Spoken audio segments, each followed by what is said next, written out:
Hi guys! Welcome! Collective reading tayo ngayon. So, tingnan natin kung kanino itong mariread nating energy. Be open-minded po, hindi po halos lahat makaresonate. Thank you nga po pala sa mga nag-subscribe at sa mga bumabalik. Okay? Sa mga hindi pa nakaka-subscribe, click nyo po yung subscribe and notification bell below. Okay? Para lagi kayong naka-update sa mga bagong video na upload natin. So, start na tayo. Give me the message.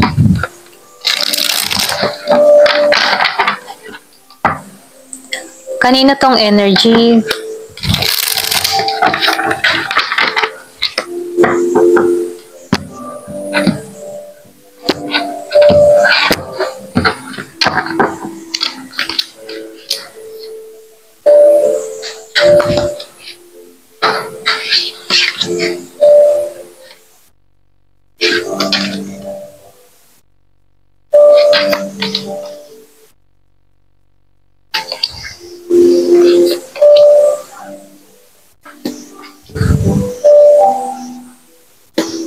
So, nakikitaan ko dito, no, yung iba sa inyo walang pahinga. Okay, kakatrabaho.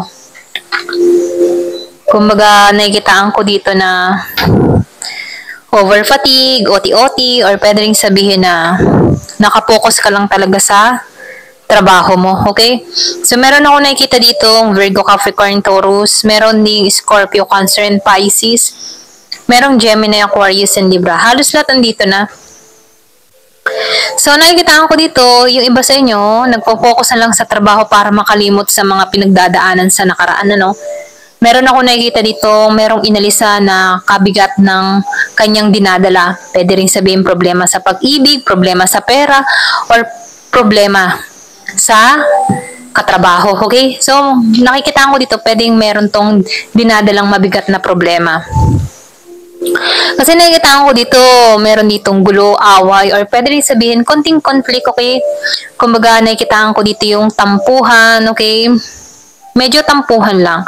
So, nafe-feel ko rin dito na nawalan ka ng ano dito eh. Alam mo yung tipo na nawalan ka ng lakas sa tao na to, or pwede rin sabihin, pinanghinaan ka dito sa tao na to, pwedeng meron ka na-discover sa tao na to, okay? Na kung saan ano, hindi mo inaakala na ganun yung gagawin niya sa'yo. Pwede nag-traitor to, or pwede rin sabihin na pinagkalat ka nito, or chinismis ka nito. Ito lang nakikita ko, no? Pinagkalat ka, chinismis ka, mga ganyan, no? Siniraan ka. Na kung saan, ano, nakikitaan ko dito na pinanghinaan ka ng loob, okay? Pakaramdam mo, hindi ka dito protektado, or pakaramdam mo, pinag-uusapan ka, okay? Ganun yung energy. Pwede rin sabihin na pinagkaisahan ka din dito. Pero ganun pa man, nakikitaan ko dito, kaya mo tong malampasan kasi matapang ka naman. Kahit may mga tao na siniraan ka, hanggat buo ang loob mo, kaya mo tong malampasan. At ganun yung ginagawa mo, no? Tinutulungan mo yung sarili mo para rito sa nangyayari, okay? So, nafe-feel ko dito, meron ka ng pinili eh. Parang pinili mo na lamang din dito yung direksyon para sa sarili mo, okay? Kumbaga, pinili mo yung sarili mo, okay, sa mga nangyayari dito. Kasi nakikitaan ko dito, binuhos mo ang lahat, binuhos mo lahat ng oras, panahon mo dito, pero hindi ka naman dito pinag-aksiyan. Binitray ka pa dito, okay? Pwedeng sa mga katrabaho, kaibigan, or kung ano man yung nangyari, ano? So, nakikitaan ko dito yung betrayal, or pwede rin sabihin, chinismis ka, or pwedeng pinagkalat ka, mga ganun, ano? Siniraan ka. Pero nakikitaan ko dito, kaya mo tong kaharapin. Yung ba nakikitaan ko dito, kahit may mga katrabaho ka dito na sobrang toxic para sa'yo, no? Nagtuon ka na lang sa trabaho mo, okay? At yun ang maganda, no? Kahit ano pang mga sinasabi sa'yo, paninira, nakikitaan ko dito yung pagtuon mo. So, nakikitaan ko dito yung pagsusumikap mo, nakatuon ka na lang sa pentacles mo, no, sa kaperahan mo. Ito yung tinatrabaho mo, kahit maraming mga tao na nagbibigay ng pasakit sa'yo, hindi mo na lang ito pinagtutuunan kasi hindi to makakabuti para sa'yo. Kung nagiging ka lang positive, okay? Naging positive para sa sarili mo. Kasi dito, no, binibigyan ka ng talino. Kahit may mga problema na dumarating sa'yo, kaya mo tong alisan kasi may talino ka, mayroon kang lakas, may kakayahan ka. Nakikitaan ko dito yung pagiging matatag, no? Ito lang na-feel ko sa'yo. Kasi dito, no, naranasan mo ditong pagdamutan or pagkaitan, okay? Kaya ikaw, nagsusumikap ka para sa sarili mo kasi ramdam mo sa sarili mo na wala namang tutulong sa akin kundi ako. Okay, ganun yung energy mo, no? Walang tutulong sa akin kundi ako. Kaya magsusumikap ako para sa sarili ko. Okay? So, na-feel ko dito, nagiging kang matalino at madiskarte, alam mo, or pwede ring aware ka, okay? Aware ka sa mga nangyayari or nagaganap, okay?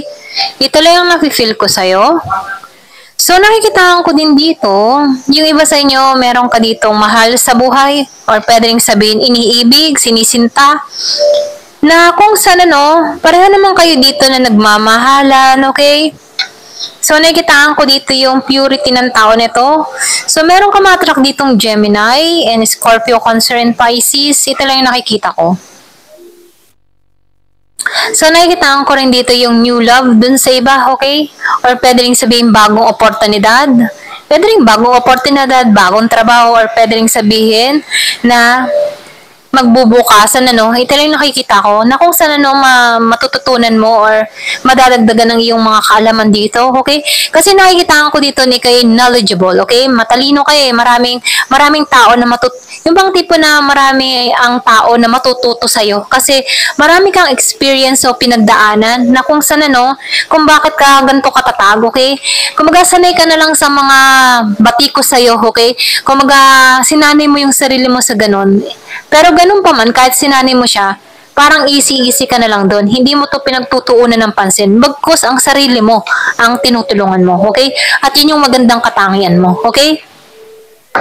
So, tingnan natin kung ano yung message sa'yo, okay? Ano yung soul message para sa'yo? Or pwede rin sabihin, ano yung nagtutulak sa'yo, okay? Para magsumikap or para tumaguyod, okay? Sa buhay. Hindi sumuko. Ayan. Kumbaga, tingnan natin. Give me the message. Ano yung soul message para sa'yo? Take action. Kasi ikaw yung tipo ng tao na kumikilos talaga, okay? So, nakikitaan ko dito, more on action ka kaysa sa pag-iisip, Kasi once na meron ka mga ginusto or hinakbang, kumikilos ka, okay? So, nafe-feel ko dito na hindi ka takot sumugal, hindi ka takot sumubok sa mga bagong experience, bagong pakikipagsapalaran. So, nafe-feel ko dito na ikaw yung tipo ng tao na action kung action, okay? So, nafe-feel ko din dito, ikaw yung tipo ng tao na sinusunod mo yung iyong mga kutob, yung iyong intuition. Kasi dito, sa Ace of Swords, alam mo sa sarili mo okay? Marami ka ng pinagdadaanan. Alam mo para sa sarili mo kung ano yung makakabuti sa'yo, okay? So, nakikitaan ko dito, lumabas tong listen to your intuition. So, nafe-feel ko dito na sinusunod mo lang yung kutob mo, okay? Kung bakit napupunta ka sa maayos na direksyon. Kahit may mga taong sagabal or humahad lang sa kinabukasan o sa paglago mo, Dahil alam mo yung sarili mo, sinusunod mo to. Alam mo yung kung ano makakabuti sa'yo, ini-ignore mo, okay? Ini-ignore mo tong mga tao na panay batikos, panay paninira sa'yo, okay, kung ano na paano.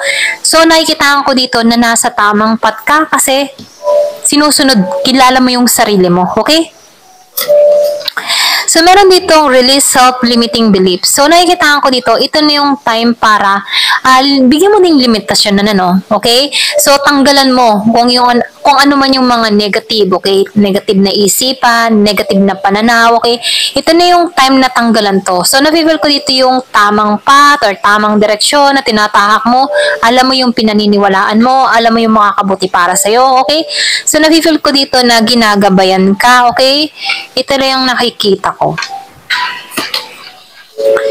Keep learning. So, natuto ka, okay? Or pwedeng sabihin, panatilihin mong matuto. Kasi yung mga pinagdadaanan, dyan ka matututo, okay? Dyan ka mamumulat sa tama. Dyan ka magkakaroon ng kaalaman. Yung sinabi ko kanina, ikaw yung tipo ng tao na knowledgeable, okay? So, maraming tao na natututunan sa'yo, lalo-lalo na sa mga salita mo, okay? Pwede sabihin, ikaw yung tipo ng tao na meron kang mga word of wisdom or pwede rin mahilig ka lang talaga magbasa ng libro, okay? So, na-feel ko dito na sa mga nababasa mo, okay? Marami kang natututunan at nai-apply mo to kung bakit ikaw ay madiskarte, kung bakit nagiging aware ka sa mga bagay-bagay, kung bakit naitatama mo yung sarili mo, okay? So, na-feel ko dito, marami kang natutunan sa mga nakaraan mo, okay? Na kung saan patuloy ka pa rin natututo, okay? So, meron ka dito tune into your soul. So, alam mo kung saan ka tutungo. Alam mo kung ano yung makakabuti para sa'yo. Yung sinabi ko nga kanina, no? So, na-feel ko dito, open yung heart chakra mo. Alam mo yung gusto mo eh. Alam mo yung gusto mong makamit, okay? So, nakikitaan ko dito na masyado kang nag-iingat or pwede rin sabihin, iniingatan mo yung sarili mo. Maging sa mga kinakain mo, sa mga iniisip mo, nagiging aware ka, okay? Kasi alam mo para sa sarili mo, okay? So, nakikitaan ko dito na yung iba sa inyo pwedeng spiritual, spiritual awakening ka na, okay? Kaya nagiging aware ka, okay, sa mga bagay-bagay. Kasi na-feel ko dito, sinusunod mo yung intuition mo.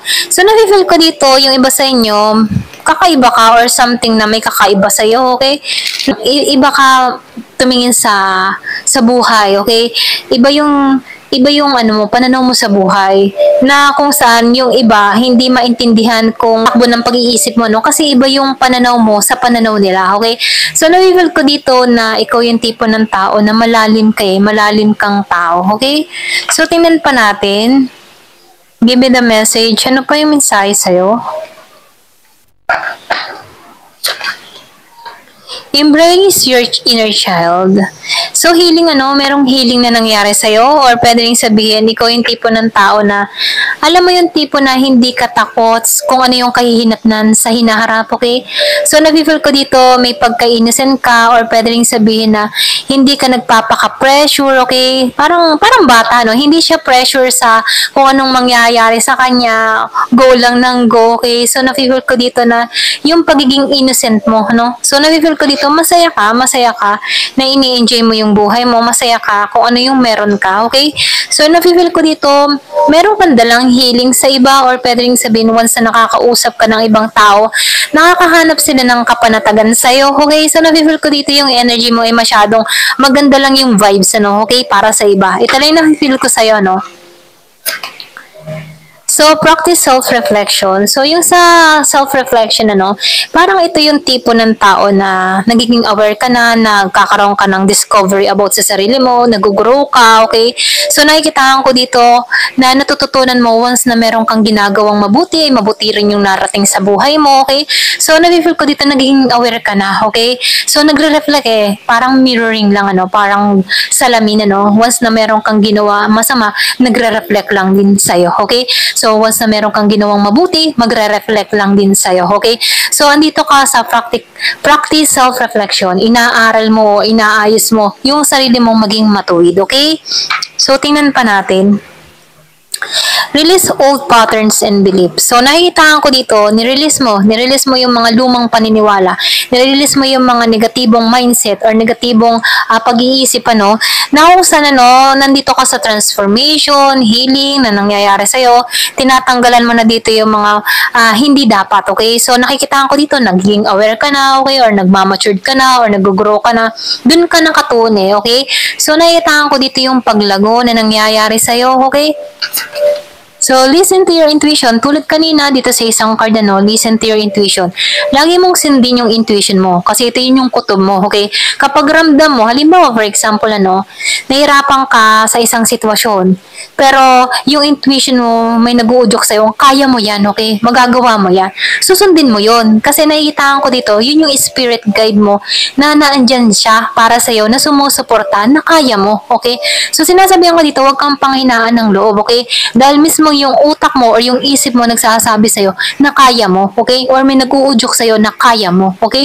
So, listen to your intuition kasi instinct mo yan eh, ginagabayan ka dyan eh. Yan yung inner guidance or tinatawag na yung parang Espiritu Santo na ipinagkaloob ni Jesus para sa atin.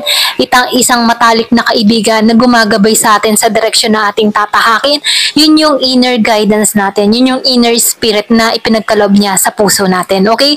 So, meron ditong trust. Magtiwala ka. Kasi once na itong kutob-kutob mong ito ay biglang pumasok sa isip mo, ginagabayan ka, okay, sa mga desisyon na tatahakin mo. Okay? So, nakikita ko dito yung open yung heart chakra mo. Oh. Ayan. Let go of fear. Huwag kang matakot. Huwag kang matakot sumugal. Huwag kang matakot sumubok. Okay? Kasi, yung tipong ang lakas ng loob, okay? Once na malakas ang loob mo, ginagabayan ka naman dito, no? Kumbaga, huwag kang matakot sa anumang uri ng alalahanin, okay? Kasi merong gabay. Maging malaya ka sa mga matitinding emotion, sa mga negative na emotion, okay? So, magtiwala ka lang dito. Ito lang yung mensahe. Ayan, nasasamid na ako, no? Ito lang yung mensahe, ano? So, trust, okay? Just trust. Trust God, trust universe, trust sa mga plano niya, okay? Huwag kang matakot, huwag kang mangamba sapagkat lagi kang ginagabayan niya, okay? Ayan, hanggang dito na lamang po. Thank you for watching. Love and peace.